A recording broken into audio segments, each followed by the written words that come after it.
मैं दस्तक नहीं देता, सीधे एंट्री मारता।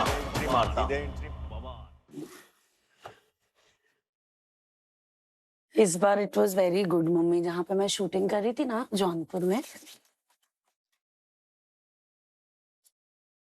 वहां पे there was very old aunty. दीदी पता है शी वाज 103 इयर्स ओल्ड, दादी माँ। उनके घर पे मैं शूट कर रही थी। हम लोग वहाँ 4 दिन थे एंड चारों दिन जब भी मैं सुबह सेट पे आती थी, उनके पास जाके सबसे पहले उनको प्रणाम करके फिर शूटिंग करती थी। फिर उनके पर पोते थे, उन्होंने उनको बताया मेरा इंस्टा से पोस्ट देख के कि मैंने अभी अभी दादी माँ को लूज किया है।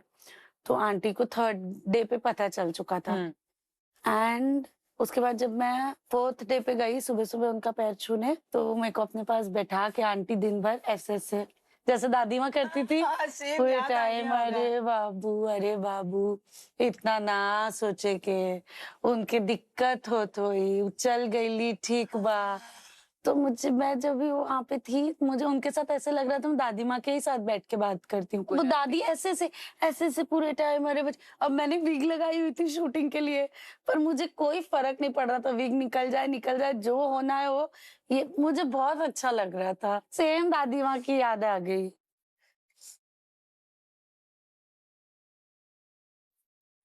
रो मत, रो रही है रोतलू कर। अच्छा ये भी रो रही है? हाँ। ओहो। देखो बेटा, तुम लाइफ में इतना कुछ अचीव की हो ना, इतनी सक्सेसफुल हुई हो, लेकिन फिर भी तुम्हारी कुछ चीजें तुम्हारे हाथों से छूटती जा रही। जैसे पहले ये अपने दोस्तों के पास कितना फ्रिक्वेंट जाती थी, अब तुम्हें वो मेहनत करनी है, वापस से उन दोस्तों से मिलकर अपना वो बॉन्ड बनाना है। अब क्या हुआ?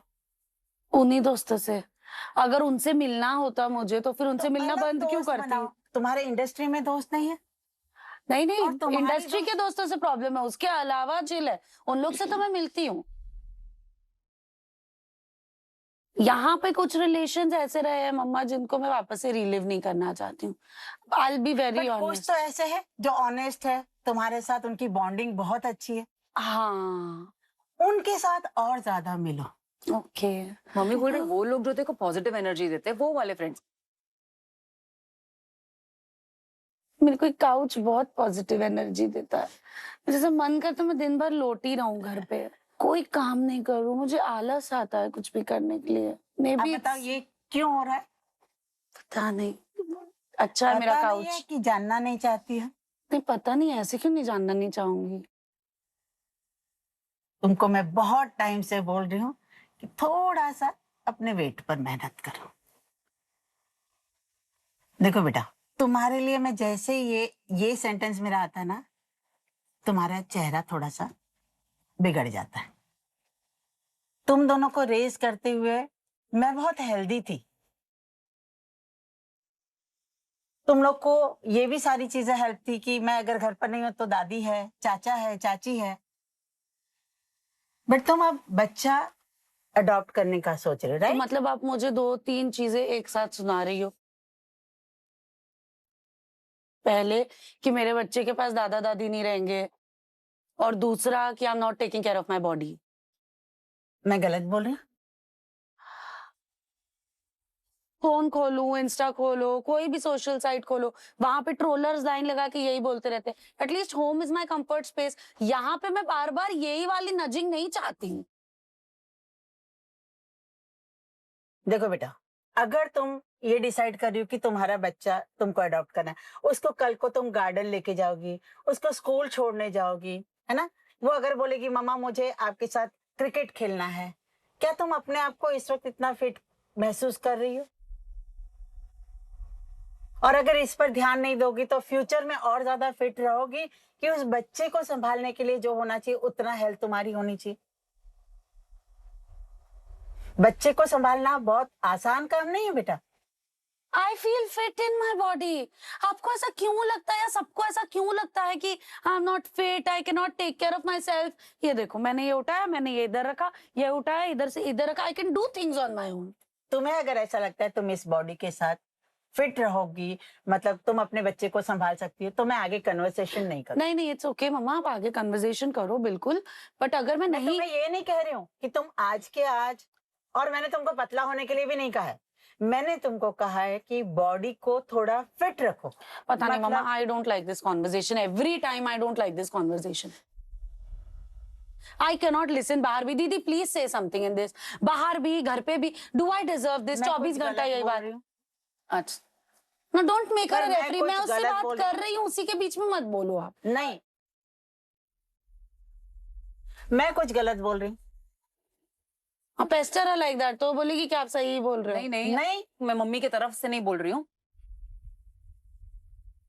तू ही तो अभी बोली ना कि काउच से उठने का मन नहीं करता है, काउच ही मेरा फेवरेट है, यहाँ पे ही मुझे रहने का सबसे ज्यादा मन करता है, काउच मुझे सबसे तुम ज्यादा अपने अंडरस्टैंड बच्चे के करता है। साथ ऐसा करोगी कि भाई तुम खेलो, मैं काउच पे बैठी हूँ, मुझे ये कंफर्ट लग रहा है, मैं यहाँ लेटी हूँ, तुम अपना मम्मी गेम बहुत बहुत हर्टफुल लग रही है आपकी बात। मम्मी मैं हाथ जोड़ रही हूँ, मत बोलो। और आपकी सब बातों का मेरे पास एक जवाब है, दूं क्या? क्या? एक सेकंड। You like some? खेलो। Thank you, I am eating. Okay,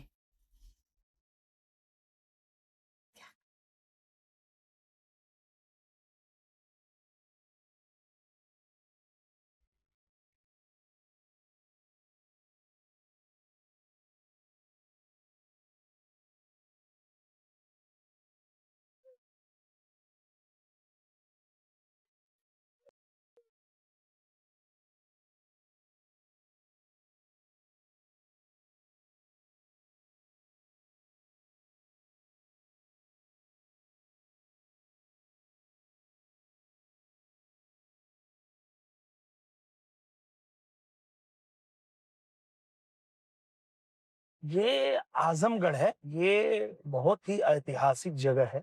चंद्रमा ऋषि, दुर्वासा ऋषि जो तप किए थे, यही वो धरती है। 2019 में हमारे उत्तर प्रदेश के जो मुख्यमंत्री हैं पूज्य योगी आदित्यनाथ महाराज जी ने मुंबई में एक कार्यक्रम में मुझे सम्मान मिल रहा था, महाराष्ट्र गौरव का, और महाराज जी ने कहा कि आप फिल्मों में अच्छा काम करते हो, पर हम चाहते हैं कि अपने यूपी में कुछ ऐसी जगह हैं जहां पर काम करने की आवश्यकता है, तो आपको थोड़ा सेवा करने के लिए वहां आना चाहिए। तो महाराज जी ने आदेश कर दिया कि रवि किशन जी आप गोरखपुर से चुनाव लड़ेंगे और निरहुआ आप आजमगढ़ से चुनाव लड़ेंगे। तो सबसे पहले तो मैं सन्न रह गया, वो इसलिए कि मेरे घर में जो मेरे गुरु हैं, मेरे बड़े भाई हैं विजय लाल यादव, वो सपा के स्टार प्रचारक हैं, और मुझे आदरणीय अखिलेश यादव जी ने यश भारती पुरस्कार, जो हमारे यूपी का सबसे बड़ा अवार्ड है, वो भी मुझे उन्होंने दिया था। अब तो मेरे समझ में नहीं आया कि ये मैं किस धर्म संकट में पड़ गया। मेरे घर वाले कितने मुलायम सिंह यादव जी के और लालू यादव जी के भक्त होंगे कि मेरे एक भांजे का नाम मुलायम है, दूसरे भांजे का नाम लालू है। घर में ही लोग मुझे नहीं मतलब एक्सेप्ट करेंगे, मैं बाहर वालों से क्या उम्मीद करूंगा। तब जो महाराज जी ने कहा आपको वहां की जो जनता है उनके लिए काम करना है, जाइए वहां लोगों के बीच रहिए, वहां ज्यादातर अपनी फिल्मों की शूटिंग करिए, और वहां जब आप शूटिंग करेंगे तो लोग आपकी शूटिंग देखने ही नहीं आएंगे, वो अपना काम भी लेके आएंगे। तो वो काम आप पत्र लिखिएगा, मेरे पास भेज दीजिएगा, वो करना मेरा काम है। तो हम बोले तो आसान है, तो कोई मुश्किल काम नहीं है। और फिर हम आ गए चुनाव में, हम चुनाव लड़े, हम चुनाव हार गए। तो मैंने फिर अपनी शूटिंग यहीं करना शुरू कर दिया आजमगढ़ में। शूटिंग में लोग आते थे, अपना काम भी लेके आते थे, भाई ये रोड खराब है, इतने दिन से नहीं बना, इतने दिनों से हम लोग मांग कर रहे हैं, यहाँ विश्वविद्यालय नहीं है, यहाँ लोगों का लोन पास हो जाता था, नक्शा पास नहीं होता था क्योंकि महायोजना नहीं थी, वो भी पास हो गया। इस तरह से आजमगढ़ में काम करना हम लोग शुरू किए, काम होने लगा। और जब उपचुनाव हुआ तो जो आजमगढ़ की जनता है उन्होंने देखा था कि किस तरह से मैं काम कर रहा हूं, तो मुझे जिता दिए और मैं यहाँ सांसद बन गया।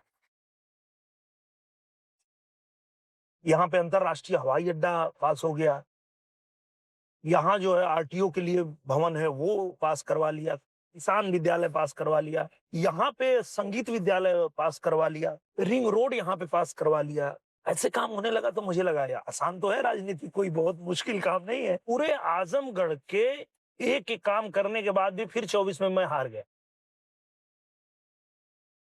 तब मैं सोचा कि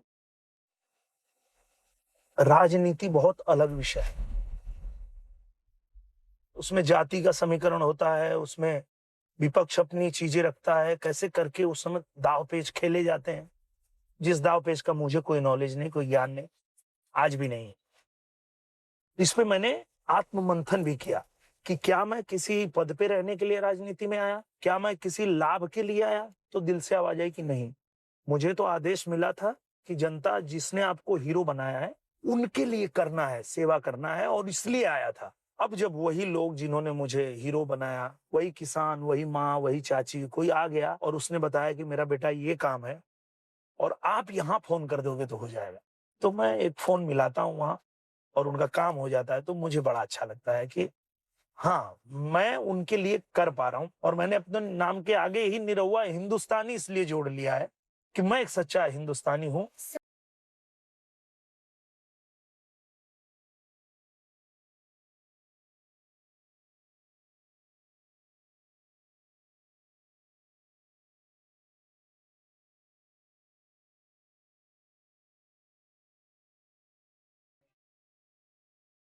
नमस्ते, नमस्ते, नमस्ते, नमस्ते। कैसे हैं आप लोग? जय हिंद, जय हिंद, जय हिंद। कैसे हैं?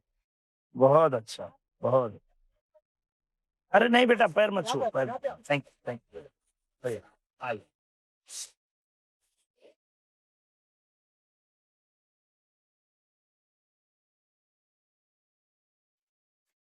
तो आप देखिए कि ये कॉन्सेप्ट भी अपने आप में कमाल है कि जो मजदूर हैं उनके बच्चे हैं, रहना भी उनका फ्री है, पढ़ाई फ्री है, और वो बच्चे मतलब कंपटीशन दे रहे हैं। सीबीएसई में टॉप किए हैं आगे। यहाँ के बच्चे टॉप कर रहे हैं। ये सीबीएसई में भी मतलब कोई टॉपर बच्चा किसी जो प्राइवेट कोचिंग चल रही है वहां से नहीं है।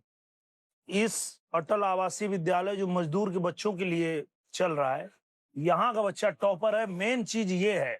आनंद यही राम। आजमगढ़ का अपना बच्चा हाँ, जा करके चाइना में चीन में गोल्ड मेडल जेवलिन लेके थ्रो आया में, भारत गोल्ड में। मेडल जेवलिन थ्रो में। तो वही तो हम लोग कहते हैं कि भाई आजमगढ़ के बच्चों में बहुत ऊर्जा है, इतनी मेहनत कर ही रहे हैं, नाम तो हर जगह एकदम से चमका ही रहे हैं बच्चे लोग। और ये जो कार्यक्रम वृक्षारोपण वाला हुआ है, उससे और यहाँ पे जो सुंदरता बढ़ जाएगी। चलिए सर, बहुत धन्यवाद।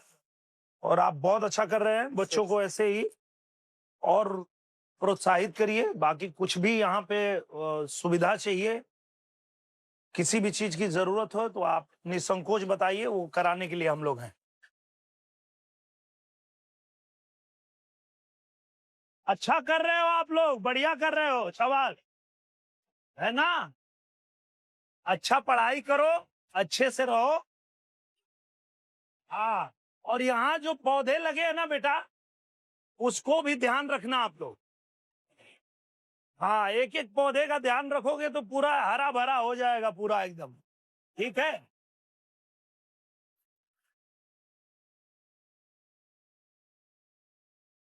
अच्छा करो, मैं फिर आऊंगा मिलने आप लोगों से।